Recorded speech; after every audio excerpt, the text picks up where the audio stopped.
go. Here we go. We're back into it. Nothing like a few technical issues to get us started here, boys. How are we this morning? Very good, thank you. Awesome. Very well Andy, indeed, what thank about you. yourself, mate? Hey, so hey, good to be back. I know we this has been something we've been meaning to do for quite some time, and really excited to finally be able to make something happen. And I guess this thing that we've been wanting to try for those that are maybe listening or watching or taking it in on the multiple channels that we'll be sending this live to the world on. I guess there's been the rapid expansion, I guess, of podcasts, right? Where people talk about stuff relating to whatever topic they kind of want to talk about. We thought we'd take it a step further, didn't we, guys? And not only did we want them to hear our beautiful voices, but see our phenomenal faces to create some of that additional activity there. Des wasn't necessarily the keenest on the visual aspect of it, but we dragged him kicking and screaming. So, hey, so lots to talk about. Today is probably a bit of our intro to, I don't know what we're calling this. I tend to refer to it as the Circus of Safety.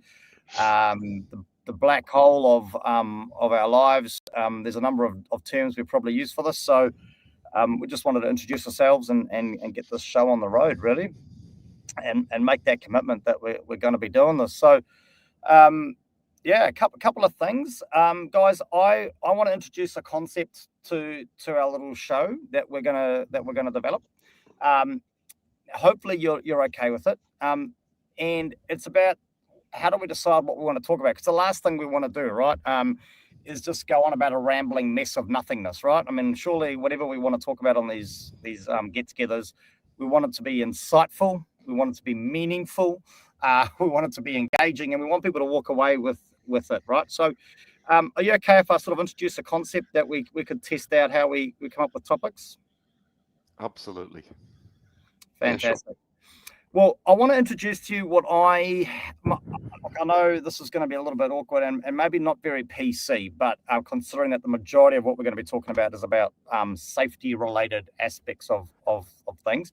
But I want to introduce to you what I have affectionately come to know as the in my own little world as the spinning wheel of death.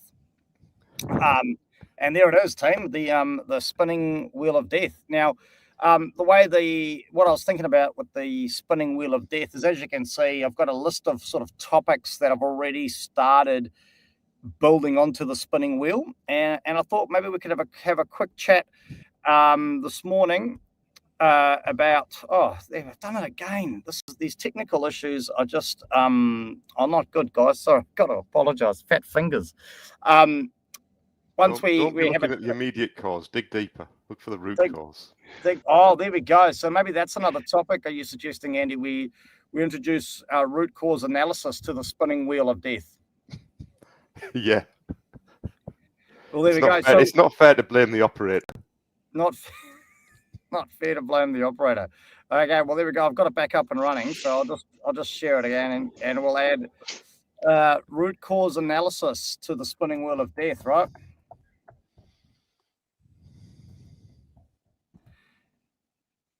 That probably adds that takes us to a whole nother, I think, some of the concepts that you came up with, and I think I'm going to add safety 2, I think, or do we go?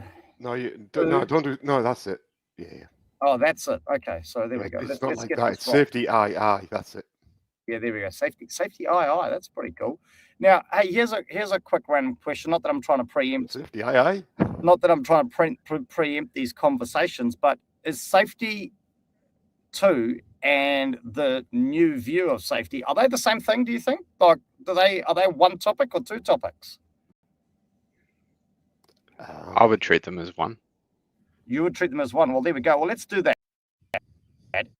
And then listen, if anyone issue with that, listen, love to on the show. Any other two you think we can add to the spinning wheel, Heath? Yeah, so my topic that I was hoping actually we could cover today was moving beyond compliance. Oh, okay. No, love it. Moving beyond compliance. Well, let's put it on the wheel. And why not? Let's have a bit of a chat about it at the end of today, right? I think that could be a good way to start the show and the ramblings. Any other topics? I mean, the great thing is we can keep adding topics as we go and as they come in. And listen, if people reach out to us, we can add topics. Anything else front and center that you'd like to add to the spinning wheel of death? Nothing from me at the moment. Nothing for you? Yeah, Andy, you mentioned you had a client text you asking if you had 5 minutes for a question before we went live. Is that question shareable yet? Do we know? Can we put that on the spinning wheel of death, or is that another topic we'll talk about today? I haven't called him back. Well, do you want me to call? Well, mate, listen, I just got to apologise to everyone that's streaming in. It's incredibly difficult to find. Not only is it incredibly difficult these days just to find help, but to find good help clearly is a bit more challenging. I'll send my number to you, Brent, and he can call you. Okay, great. Now, the way the spinning wheel of death works, team, is going forward. We dial in, and the first thing we'll do is we'll hit the wheel, and it spins around and around and around, and then lands on a topic, and then we get to see which topic we want to talk about. So that's the whole concept of the spinning wheel of death. So hopefully we like it. Hopefully the people out there in the land that might be tuning in like it, and becomes a bit of a feature of our little show. I really like it. I'm a fan. You're a fan. I Awesome. think we could get some merch made up. Now we're thinking next level here. I can see Des now with a big shirt on, nice and bright, walking around with a spinning wheel of death on it. It'd be awesome. I was trying to figure out why it needs to be the spinning wheel of death. It's pretty full on. There's big consequences for this one. Well, listen, I guess, I mean, I don't know. I just found it ironic. I mean, we could rename it. I'm not. No, I think it came from that whole concept of the circus, the safety circus. You know, that where they chain the person to the wheel and they throw knives at them. Yes, because that was the could be the spinning wheel of serious harm or something like that. Well, there we go. We could. I think we might need to take that offline, and we can have a rambling about that, because one of the things that I've sort of suggested is that we're going to keep these segments. We're going to make them regular. So and that's why we're putting ourselves out there today, because we had to start, because we've been saying we're going to do this for the last close to 12 months now, I think, from memory. So we had to make a start. The next theory was that we'll look to keep these segments short and sharp, so sort of 35 odd minutes, sort of max, I think, if we put our time frame on it. And listen, if we get really popular, maybe we can even have some special guests join us live in the studio, which is pretty cool. And that's the greatness about this whole interweb thingy-majig. We can have people coming in from all over the world into the studio, which is pretty cool. So anything else anyone wants to add before maybe we dive into Des's topic of the day? I just thought maybe instead of the wheel of death, spinning wheel of death, how about the spinning wheel of underreporting? Well, or is that another whole topic on the wheel? Oh yeah. There we go. I'm going to add that to the wheel. But anything else that you want to add before we get Des to introduce this topic and what it's all about? Nope, let's get into it. Spin that wheel. Okay, Des, take it away, mate. What's going on?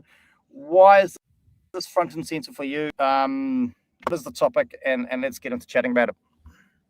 So the topic is this idea that safety must move beyond compliance, or words to that effect, that we must do more than just comply with legislation. I hear it a lot in forums and safety events and things like that, a statement about moving beyond compliance. But I just wonder if we all had an honest conversation with ourselves, could we all say with absolute certainty that we're 100% compliant with health and safety legislation standards in our organizations today. And I mean that to a very high standard. Would all of our workers hold up under cross-examination?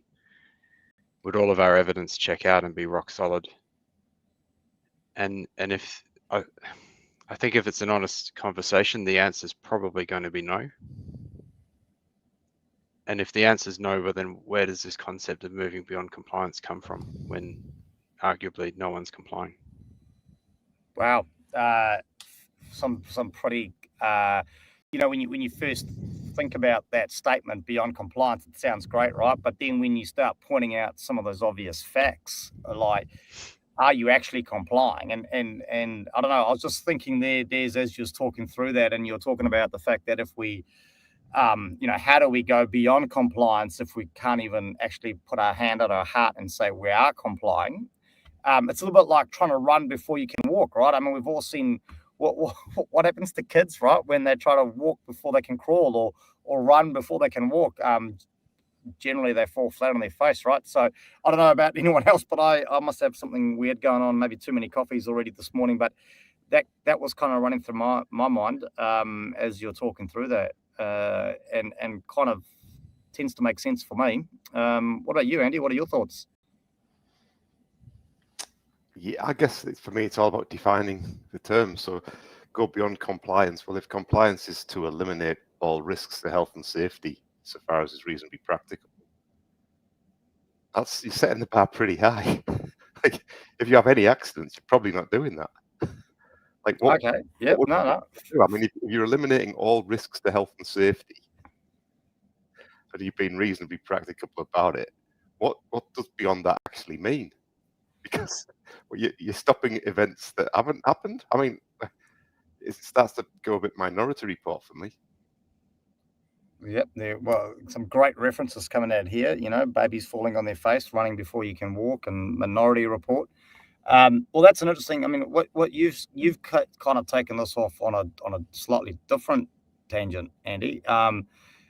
Des, I thought, was talking initially about compliance with legislation and standards and guidelines, and you kind of took it sort of slightly another tangent, which is about, like effectively meeting one of our principal obligations under the Act, right, to reduce the risk as far as is reasonably practical. So what were you thinking, Des? Were you, how broad were you thinking around compliance? I mean, what does compliance mean to you? Well, do you know what you need to comply with respect to your organization? Are you complying with it, and how do you prove that you're complying with it? That's probably three elements of what I would consider to be rock solid compliance. But I think when people, the statements that we must move beyond compliance rarely gets any objections. When someone says that everyone generally agrees, yes, we should move beyond compliance.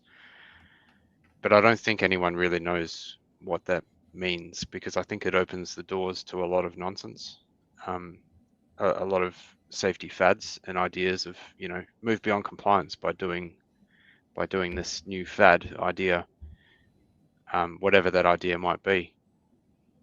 And I think it's all a distraction, because really, if we're having that honest conversation, we're not complying, and instead of being distracted by a fad, we need to just go back to the Act and say, what is it we're actually supposed to be doing, and just concentrate on that, because that will get you, like Andy said, most of the way there. It's actually a pretty high bar, and not many people are meeting it. Yeah, no, good summary there. And I think touching a little bit on where Andy kind of went, and I think what you're saying as well is that first part of it, right? Like, as an organization or as an individual, what do you actually consider compliance to start with, right? And how many, I've got to be honest, hand on heart, I don't know if I've actually defined anywhere in any of my career to date what it is that I'm trying to comply with, right? So we might have a health and safety plan or a strategy, whatever kind of buzzword we want to use of the day, and it might be all pretty and that, but that's not setting that target for compliance, is it? Or setting that standard that this is what we want to achieve in terms of compliance. Yeah, interesting. And I mean, what are your thoughts? Do you think, though, in terms of, if we're talking about compliance, so let's just, if we could maybe go down that sort of tangent a little bit more. I'm thinking compliance, and And I don't know, what if somebody turns around and says, well, you know what, I've got ISO 1401 or whatever, 14,000 or whatever, you know, like I've got an ISO standard.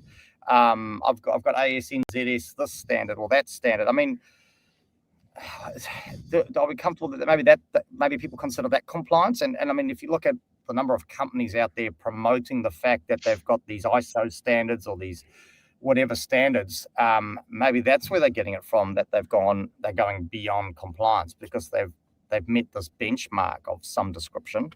Any thoughts on that, guys? Yeah, so I mean, complying with a standard is, you know, there's merit in that, no doubt. To me, that, I don't know, from one point of view, that's just another form of compliance. You haven't really moved beyond anything, you're just complying. But I would say if you're arguing that is moving beyond compliance, and that same organization does something like has a blanket rule that everyone must wear safety glasses at all times, or everyone must wear gloves at all times, then a blanket rule such as that is contrary to the Act. All use of PPE and work processes need to be risk assessed, and if you're implementing a blanket rule, by definition, you're not risk assessing those things. And you might turn around and argue, well, we have risk assessed that, and I would say, well, that's one heck of a crystal ball you've got. You've forecast every future situation where you need to wear a pair of gloves, and you've forecasted every correct pair of gloves that you would need to wear, and it just becomes absurd. And so if you've got a blanket rule, I would argue you're not complying with the Act and the true intent of the Act, and therefore any sort of standard that you might have been certified to is nice, but you haven't moved beyond compliance because you haven't yet complied. Well, that you take this. I think this is where these conversations are going to be really cool, because you've kind of grabbed into something that I've said and kind of taken on a slightly different tangent again, and raised some incredibly valid points. I mean, this is not going to go well for anyone, really, boys, but I've been trying to multitask while these conversations have been going on, and old fat fingers Brenton over here. I've been trying to add to the spinning wheel of death, because I mean, you've raised a number of great points I'd love to dive off onto today, but then we'd maybe have nothing to talk about in a fortnight. But the other, so I guess though, Des, where I was actually, I mean, and you've raised a valid point. Do people feel that, oh, well, you know, we're doing everything we need to do, we're going to go beyond compliance, so we're going to go get this externally assessed standard, and there's a plethora of them out there today. You know, the number of ISO standards out there available for a range of things: safety, environment, quality, risk, and all that kind of stuff. And then there's the ASNZS standard, and then there's the Safe Plus model that you're not getting. You know, you go out and you can get assessed against. So people may feel that that's going beyond compliance. I don't know. It'd be interesting to get people's thoughts. Maybe they can leave comments in the post that's going to be generated now, or is generated, or whatever. We'll see how the technology works.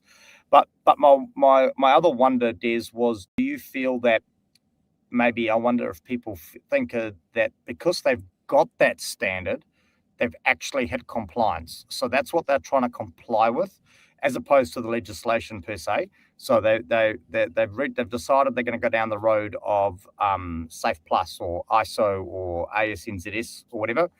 They hit that standard, and my wonder is that in their mind going, well, now we're complying, so anything I do above this or beyond this standard that I've achieved to get compliance is now beyond that compliance, is my wonder.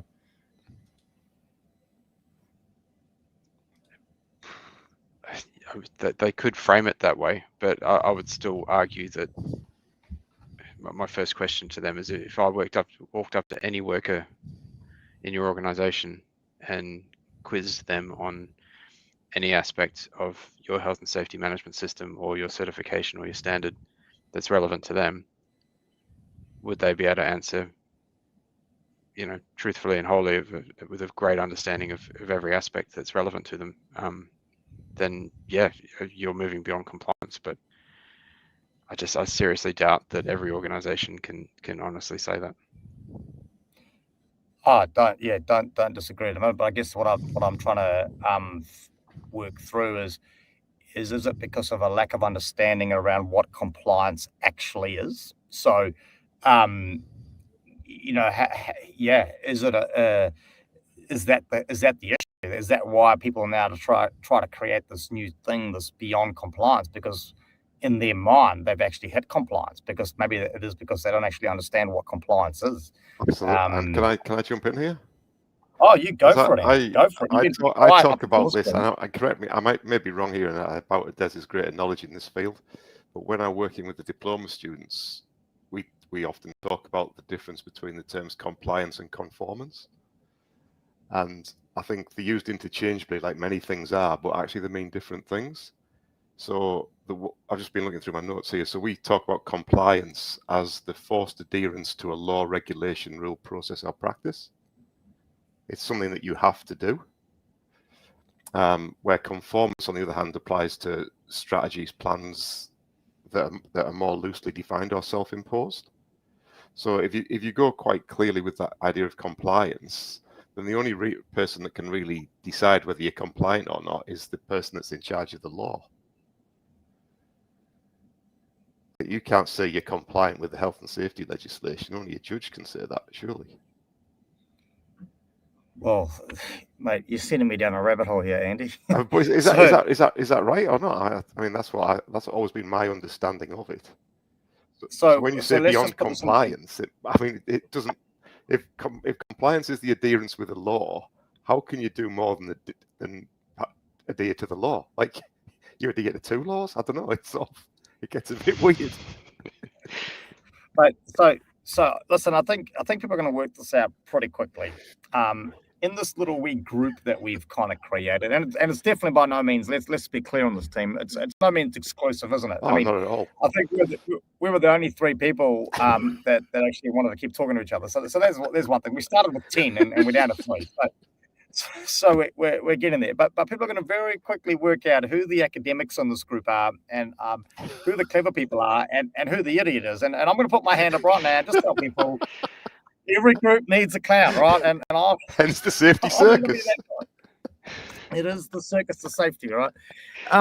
Mate, listen. So what you're telling me is, if I'm taking this, and please, if I'm taking this way too literally, because that's the kind of guy that I am, please, by all means, say that. But so what you're saying is, I've got to go to court and I've got to be prosecuted, and the outcome of that potential prosecution will determine whether I even hit compliance or not. So don't bother going out and getting an ISO standard. Don't bother going out and go to court and ask a judge to assess me. Is that kind of what we're proposing here? Well, that would be the end point. I mean, getting assessed against standards and things is useful in providing some assurance and information to the judge to make the decision, because I mean that's what the judge's job is, to make the decision. So all of that stuff would look in your favor as if you are achieving compliance. But fundamentally, yeah, I mean, we can use case law as well. That would give us an indication to a degree. But even that, I'm delving into Des's field here, so I'll hand over to Des before I land me in the shit. Oh. Well, I think the short answer is yes. That the only way to be definitively sure that you've complied is to successfully survive a prosecution or a court case of some sort where the judge has made that decision. I think even your own solicitor would not definitively say that you're fully compliant. They might say, well, we've probably got an 80% chance of getting across the line with this case, but there's always going to be that contingency built into their opinion. So well, it's a subjective call, actually. In the absence of a judge, it's a pretty subjective call to make.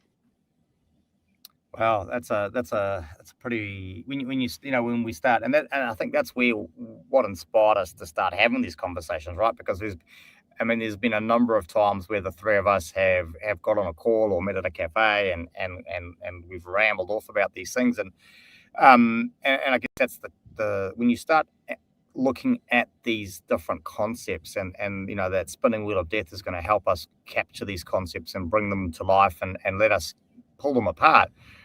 When you start doing that, while maybe the intention of the statement, let's go beyond compliance, probably there. And so that's I guess that's maybe something else we could wrap up with as we finish up this conversation around this topic. I mean, is it so much about the statement itself, and we talk about this with the law too, don't we? We talk about the law says this, right? But what is the intent of the law? I guess is often the way we try to look at it. I'm just going to put it out there to you guys. I mean, is it so much about the statement beyond compliance, or is it more about the intent that the statement is trying to generate? Which possibly, I mean, I didn't create the statement, right? It's not a term that I generally use on a regular basis, but is the intent of that statement to try to get people to think broader, because people can become quite narrow focused, and people can become quite rigid. Is it maybe more about the intent of that term beyond compliance as opposed to the literal meaning beyond compliance? I'd suggest it possibly could be, but that leads to a further question: is does the means justify the end? Because effectively, by spouting this and talking about this, you're providing disinformation, which at some point is harmful. It's not neutral, it's not neutral at all. This is spreading misinformation and misunderstanding of terms that are important in safety. And we've already got it on the wheel of death, but we could say the same about many aspects of safety where the means is deemed to be worthy of the end, but often when we get to the end, we realize we've created a complete mess. And it's the risk hazard debate is I would say is the epitome of that in safety, and understanding around those two terms. I think people have used them, and indeed the risk matrix, which I saw on there as well, is people have used these things with the best intentions, but actually there's been some unintended consequences due to them. Yes. Yep. No. Good point. Des, what do you think? What are your thoughts? Yeah, I would support what Andy said. Is it the term itself, or is it the intent? It's the term itself. I think in almost every case, every honest case would be incorrect. The intent might be, might be a virtue, but it gives rise the outcome of that is a distraction. I think it opens the floodgates to all of these other ideas that you need to be doing. All these different safety fads that come out, and it's the next best thing, and it's 1 week we're talking about this, and next week we're talking about that, and it just adds confusion. It adds distraction, when really what we should be focusing on is, are we doing work safely, and does the person doing that work understand how to do that job safely? Yeah, no. And really, when you boil it all down, they're probably the only two things that really matter. So, and that's a good point, and actually, I've just again trying to multitask here. The stuff coming out of this conversation and the wheel of death is growing immensely, and I think that's where you've nailed it, right, around that whole what is it that we're trying to achieve, and keeping it at basic, and keeping it focused on those two important parts is so important. So no, great. I mean, you were the one that kind of threw this topic out on the table. Have you found this helpful? I mean, is there anything else you want to explore with this topic? What are your thoughts? Is this kind of helped kind of quell a burning rage or anything inside you? I don't know, man. I'm really just wanted to make sure that when we leave each other on a Friday morning, that you're feeling okay about this, and we haven't racked you up anymore. Burning rage is very poetic for a Friday morning, and I think I think there's some degree of satisfaction with the discussion. I just wanted to throw it out there because it's just so rarely met with any resistance, that statement, moving beyond compliance, and I think there are some problems with it. And when you hear about some organization that's moving beyond compliance, and what are they up to? Well, often when you scratch the surface, they're facing a prosecution. They have a pretty poor history of health and safety, and you're just wondering, well, why are you distracting yourself with this stuff? Why don't you just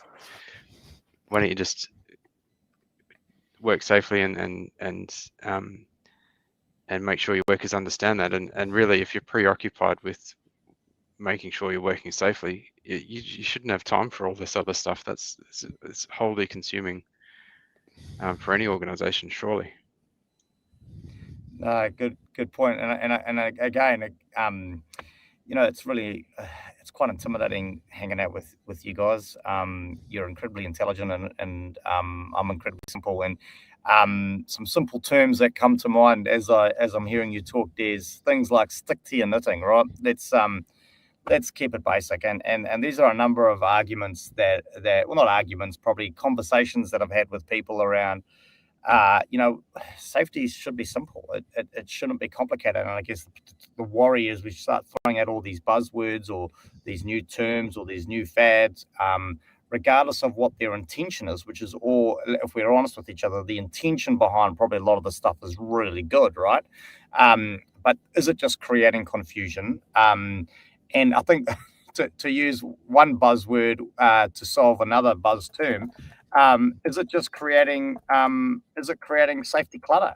Are these terms and whatnot, while well intended, are they themselves creating safety clutter? And I don't know if that's something we can leave the audience out there to ponder. No doubt we're going to have hundreds of people, thousands of people dialing into this at some point. I won't share the analytics with anybody until I know that they've hit a benchmark. It could be quite demoralizing, right?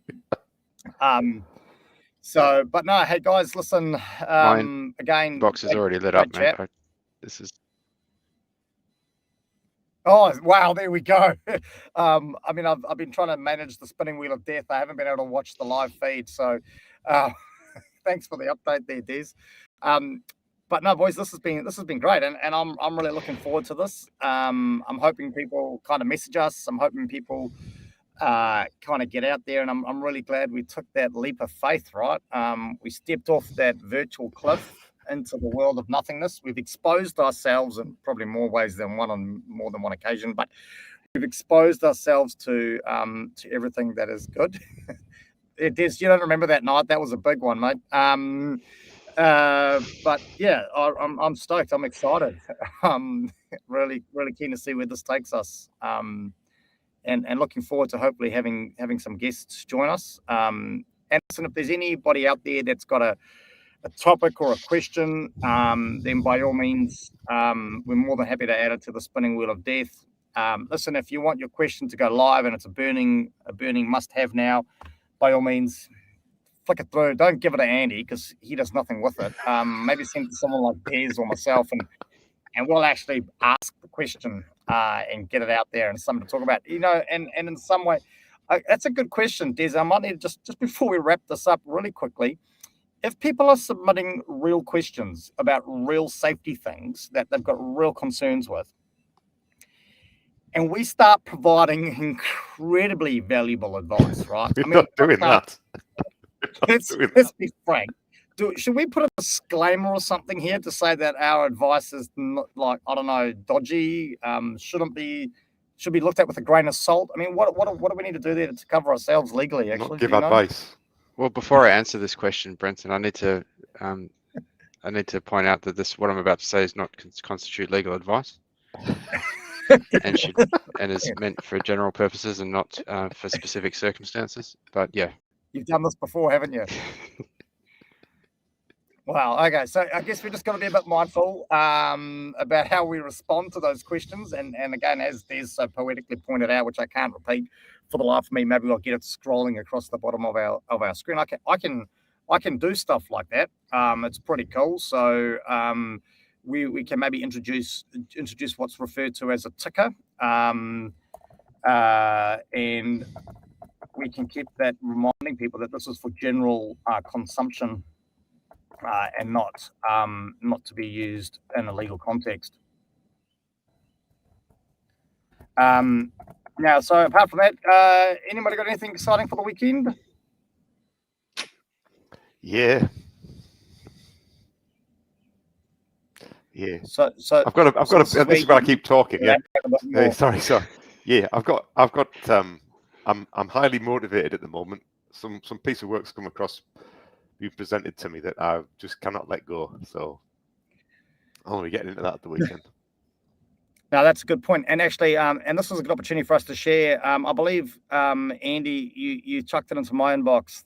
Thanks for that. WorkSafe New Zealand, big shout out to you people. Looking for some feedback, I believe, on 2 pieces of guidance documents that they're producing. Listen, don't sit there in the background whinging and moaning and complaining about, organizations not doing their job or whatever.